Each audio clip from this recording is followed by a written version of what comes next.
Good afternoon, Power Life. My name is Brad, and my pronouns are he, him, and this is Power One. Before we begin, I'd like to give you a quick Chaturanga demo. Essentially, a Chaturanga is a yogi push-up, and when I cue for Chaturanga, you'll have three options. Your first option when I cue for Chaturanga is to take Chaturanga as a high plank and to hold it. So when I say exhale Chaturanga, you'll put your hands on your mat, shoulder width distance apart.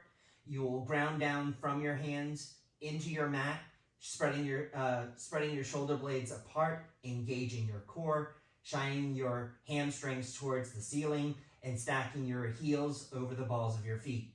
When I say inhale upward facing dog, you will stay in high plank. When I say exhale downward facing dog, you'll push through the L shape of your hands. With a strong core, shoot your hips back towards where the ceiling meets the back wall. You'll melt your heels towards the mat.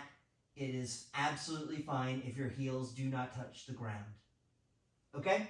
That's your first option when I cue for Chaturanga. It's to take high plank and hold it.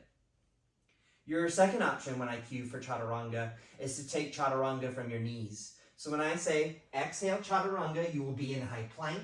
You will drop to your knees, tuck your heels towards your glutes, hinge forward, bend your elbows to 90 degrees, keep your elbows close to your chest. Inhale, upward facing dog. You will ground your shoelace sides of your feet into your mat, engaging your quads and your core to protect your low back. Shine your heart through your chest. Keep your chin parallel to your mat. When I say exhale, downward facing dog, you'll flip your feet, shoot your hips back, push through the L shape of your hands. Okay? That's your second option. Take Chaturanga from your knees. Your third option when I cue for Chaturanga is to take Chaturanga from the balls of your feet or from your toes. So when I say exhale Chaturanga, you will be in high plank.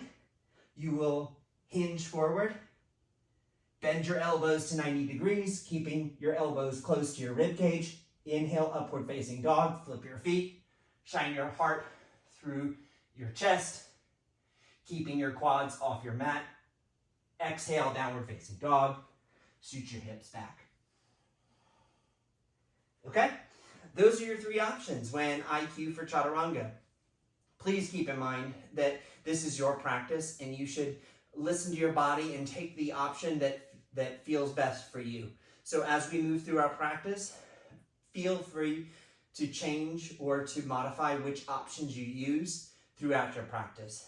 So with that, we'll start off in child's pose. Breathe.